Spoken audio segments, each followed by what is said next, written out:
actually about 6 other counties to complete the larger Rift Valley region. And we look forward to the engagement we'll have with Wananchi. As just to emphasize that Jukwaa la Usalama is a bottom-up a process of engaging on security and service delivery. We want to democratize the process of management of security sector to give voice to those whom we serve together at the grassroots level so that they can have an opportunity to input on our programs. As you might have seen, and I have seen also in social media and also mainstream media, many of those clips of chiefs, assistant chiefs, OCSs speaking in different parts of the country and having, raising certain policy, structural, infrastructure decisions that have affected our country for a very long time, yet nobody wants to confess publicly. And therefore, it is based on this report that we get from this Jukwaa la Usalama that we improve on our policy direction, and we have already done so in a number of policy areas. We have already corrected welfare issues related to officers, and as we progress, we listen to issues that affect different parts of the country. Here I have just had a security brief. Nzoia is a place of great interest to us, a very beautiful part of our country, the food basket of our nation, and a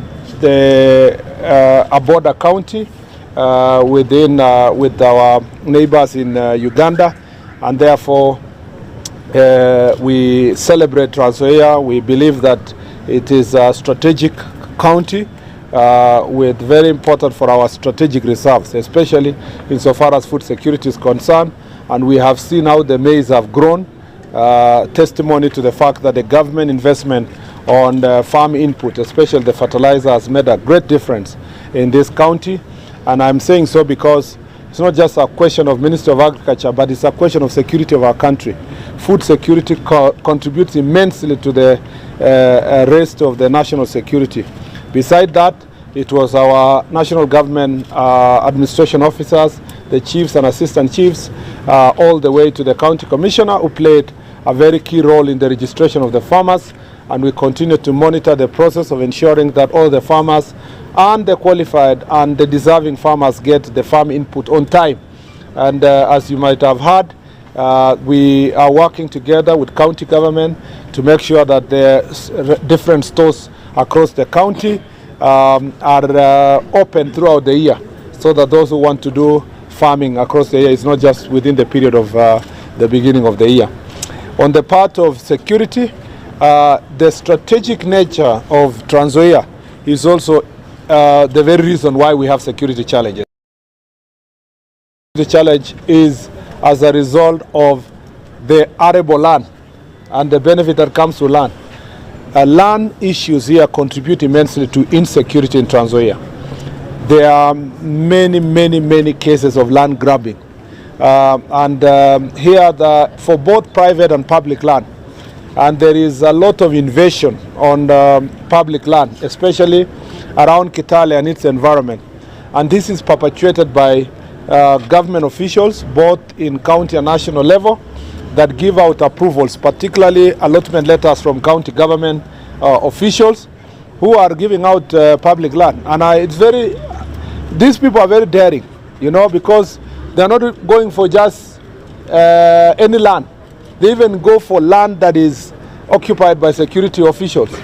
That is the prisons land, that is even this land, including police stations, including the county commissioners' place and the police stations, including also the county government headquarters, including the museum land that was handed over recently to county government, and then now private land that is being invaded left, right, and center. There are so many people whose land has been invaded by land grabbers using goons. And therefore, having had the extent of the problem in this county, I've asked the county security team to prepare a more detailed report that will be taken to the National Security Council, so that the National Security Council can give directions on a very serious decision that we have to make.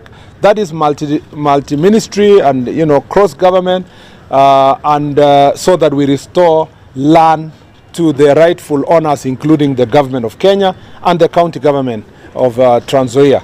That is a very pertinent issue, and as such, our officers here are strained, because sometimes you establish a public property, then you find tomorrow there are goons or there are invaders who have come, and there's a list of a lot of fake squatters in this, not fake squatters per se, but hired squatters.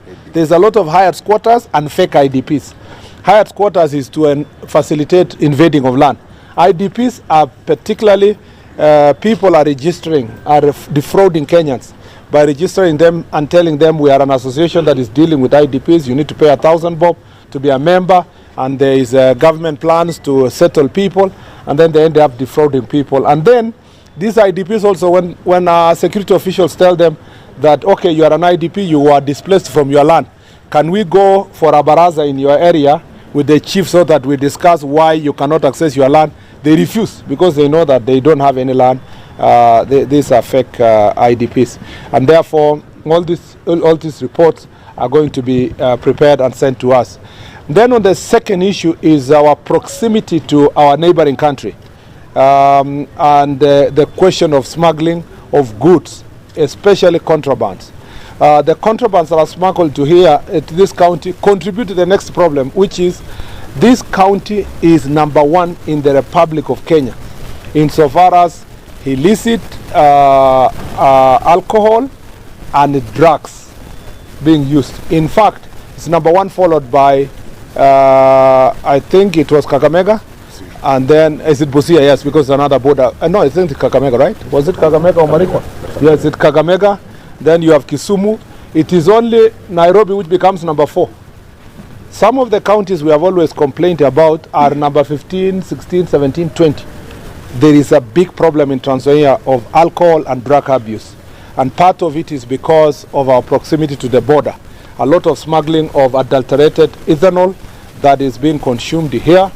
And it is very sad for me also to report that the business that is thriving here in terms of alcohol and drugs is because our government officials, our security officials, including police officers, are colluding with some of these dangerous traders who are selling contraband. And this business is thriving because the smugglers and the traders and the distributors of drugs are actually having full protection of police officers. And I have, including our Ngao officers, that is assistant chiefs and chiefs.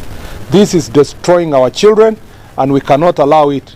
We have agreed as a security team that the Inspector General of Police will send a special team from the national government, from the national level, from Nairobi, from the headquarters, to come and do a sting operation here until we get rid of all the networks that are perpetuating drugs and alcohol in Trans Nzoia County.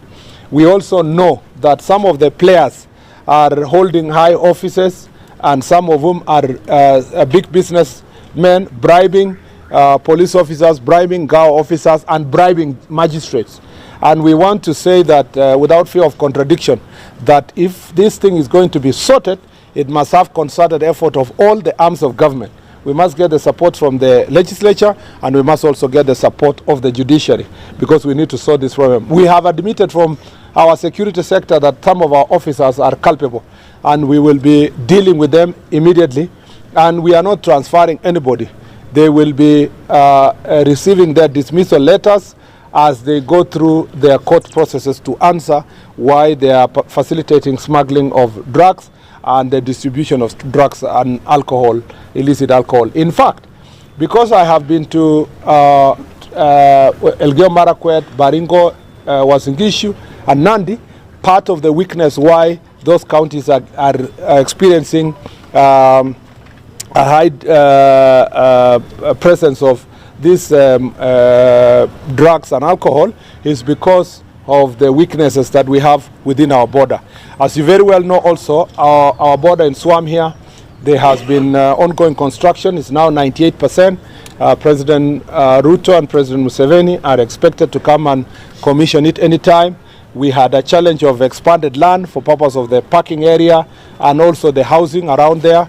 That has now been sorted between Ministry of Lands and the Ministry of Forestry, and that land has now been provided, and you will be seeing through affordable housing structures that will be built in Swam here to make sure that the border is functioning. Once we have a proper functioning one border post between us and Uganda, we will be able to regulate business, government revenue will go up, and then we will deal with contraband in this area.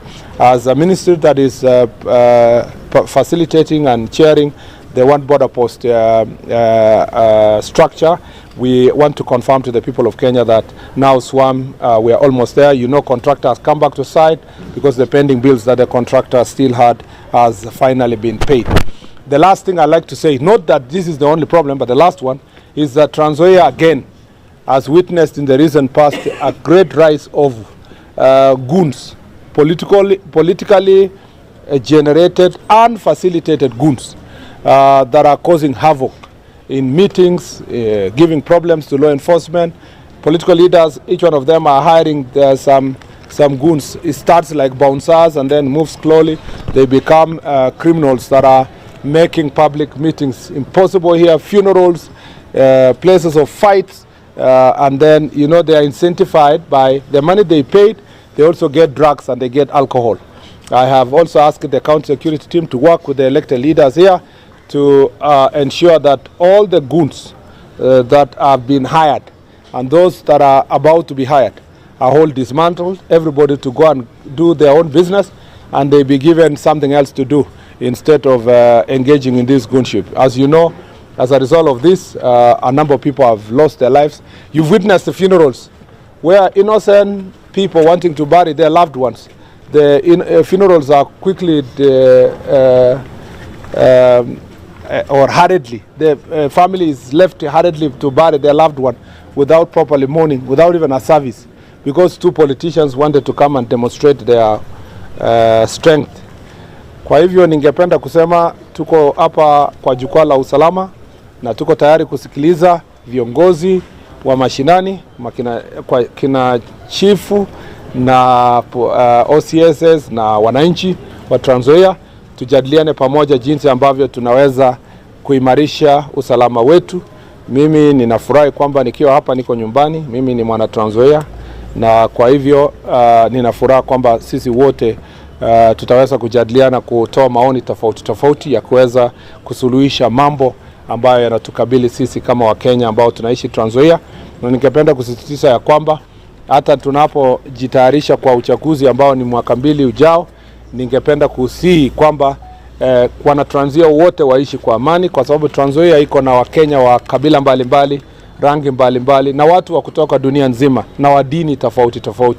Ninasisitiza ya kwamba kama idara ya usalama tutahakikisha kwamba kila moja anaweza kulindwa na mali yake na haki zake, na hatutakubali siasa yenye italeta vita kati ya wananchi wa tabaka mbalimbali. Kwa hivyo asanteni sana. Ningependa sasa kuchukua maswala 3, alafu yale mengine tutaweza kujibu. Excuse me, mheshimiwa. Just wait. Two questions from me. We'll take about 3 questions and then we will from there. 2 questions. 1, what's the state of security in our public health facilities across the country? Okay. Secondly, how long will it take for Sakaora families to bury their beloved ones that were killed? Good questions, but I think not very good for Nzoia. But the public facilities here, health facilities across the country must be secured, not just by our security forces, but by the entire system, including the hospitals themselves, because they have internal security arrangement. And it's important that when we give them information regarding persons within the hospital, they take it seriously. Because I think that in some instances, Had we taken seriously reports that came from the DCI, we could not have been having the situation that we had in KNH. So it's important for all of us to take security information seriously, and it's better to take precaution and be wrong than to try to be right and allow something wrong to happen in our hospitals or public facilities. And we will be working with the Ministry of Health to see if there is anything else we can do to enhance protection of our patients, especially in referral hospitals. The second issue is in Shakahola. Shakahola, in a number of cases, we have been unable to get citizens who are volunteering to come and take DNA test, so that it can facilitate release of some of the bodies that were found there. And we are also working hard to strengthen the government chemistry so that it can have enough reagents to complete some of the tests that are required. And as the government of Kenya is now contemplating, in the absence of people coming to take the test so that we can know their loved ones, it may be necessary, and I say this when I was in Kilifi, and I don't think this is just for repeat, we may need to have a memorial site where some of the bodies that will not be claimed will be buried, and it will be a reminder to all of us to work very hard to ensure that we don't have such religious extremism happening in our country. Yes. Naomba tu kutofautiana kidogo kwa sababu ya umesema uliza swali sio kutafatiana. Yeah. Si goons ni gangs. Currently they are operating na bankas, and kufikia saa moja saa mbili hakuna kitu inaweza kaendelea within our areas ama communities. So ukitoka mahali hapa ni vizuri wa categorize kama gangs. Okay. But not goons. Okay. Asante sana. Unajua kwake anaamini kwamba ikisemwa gangs. Yes. Mwezi wa 5, mwezi wa 6 mahakama kwamba main prison inakaliwa ni shamba ya mtu binafsi. Yeah. Na watu 20. Je, serikali imeweka mikakati gani kwamba kuhakikisha kwamba prison haijachukuliwa? Alafu swali la pili,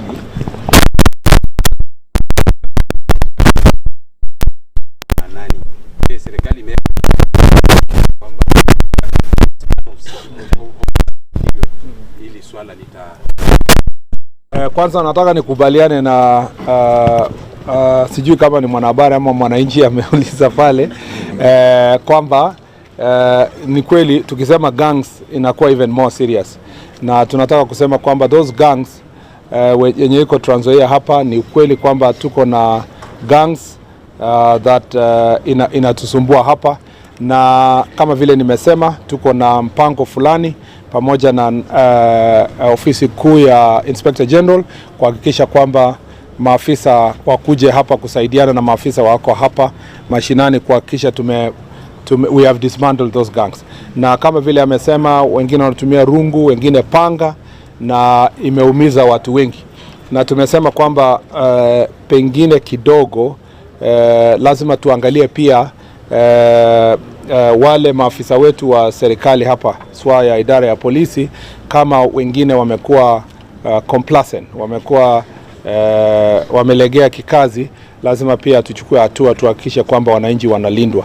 Kwa mambo ya shamba ya prisons, ni kweli kwamba kotini iliamua kwamba turejeshe shamba ya prison kwa mtu binafsi na watu binafsi, na tumefanya tayari appeal ya hiyo kesi. Tumefanya appeal na tunaamini ya kwamba hatukusikizwa vizuri.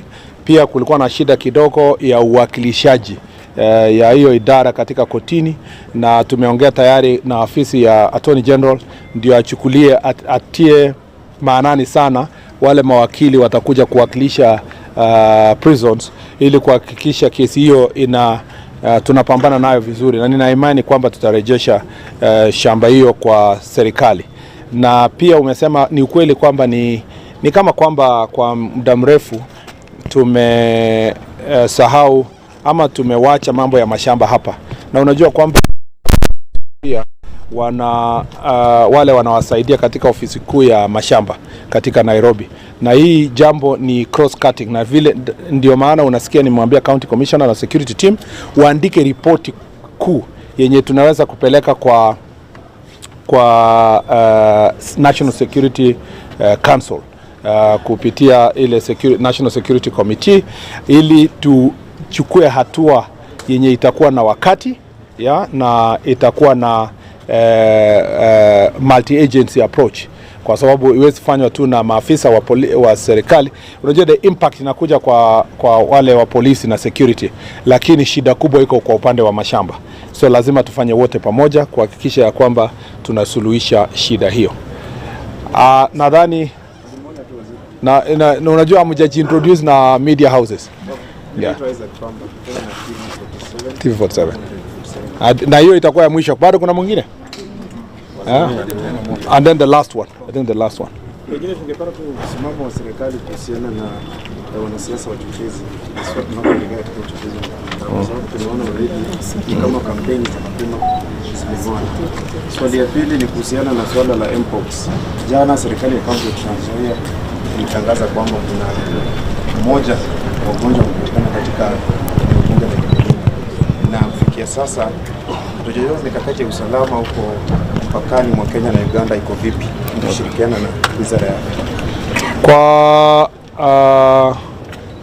wacha niseme kwa ya mpox nitaachia wizara ya wizara ya afya ipambane nayo, lakini japo tu niseme nilipewa ripoti katika security committee kwamba tayari county commissioner ametuma ujumbe kwa machief, ACCs na polisi wetu wote kuhakikisha kwamba tunawahamasisha wa Kenya, na pia tunahakikisha kwamba wale wanaingia kwa njia inayofaa, lakini najua pia kwamba idara ya afya itatoa mwelekeo zaidi ya jinsi ambavyo pengine tuache kusalimiana sasa kwa muda mrefu, kwa muda fulani, hadi kwamba tunapodhibiti shida hiyo.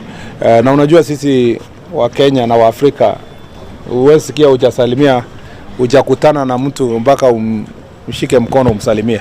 Pengine turudi penye tulikuwa kidogo kwa COVID, tuanze kusalimiana, alafu tungoje, kwa sababu afya ni kitu ya maana. Na unajua kwamba any pandemic inakuwa security issue, na kila mtu tunawe mikono yetu kila wakati, na si lazima usalimie mtu na mkono na mtakiane amani kwa hii ya kisasa ya kutakiana amani. Ile ya kwanza umesema mambo ya incitement. Tumesema kwamba hakuna mtu mkubwa, na nimesema hiyo kutoka Nairobi, hakuna mtu mkubwa sana hawezi pelekwa kotini kwa mambo ya incitement. Na uliona nimesema kwamba watu wa Trans Nzoia na waomba waishi pamoja kwa amani. Pia nataka kusisitiza ya kwamba idara ya polisi wako na jukumu kuhakikisha kwamba mtu yoyote mwenye atajaribu kunena maneno yenye itagawa wa Kenya atachukuliwa hatua ya kisheria. Na ninawaomba kotini, wakati tutakaopeleka hao watu katika kotini, msipatie tukumbuke penye tumetoka, na msipatie bail terms ya chini. Lazima mtume ujumbe kwa Wakenya kwamba hata mahakama inapinga mambo ya uchochezi na ukabila. Ya mwisho, on that part of the site, there was also a case of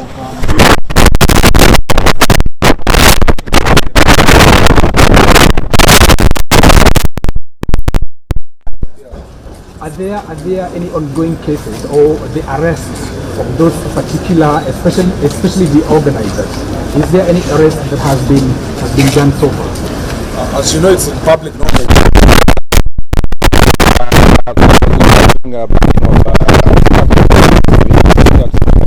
Over 30 people were arrested, they were taken to court, and the cases are ongoing.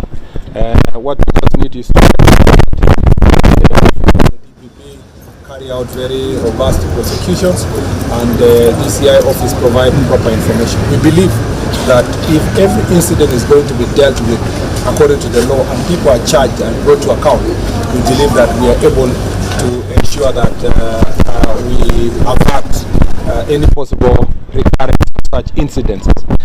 That applies to also the question of gangs. That if we deal with the gangs and gang leaders ruthlessly and together, and in as a government as a whole, which includes the judiciary, the best interest of the country at heart, we are going to for this issue. I'm very confident with the we have now, courtesy of the information we have, we should be able to dismantle these gangs and give people the space to campaign peacefully and elect the leaders they want to elect. Asanteni sana. See you later.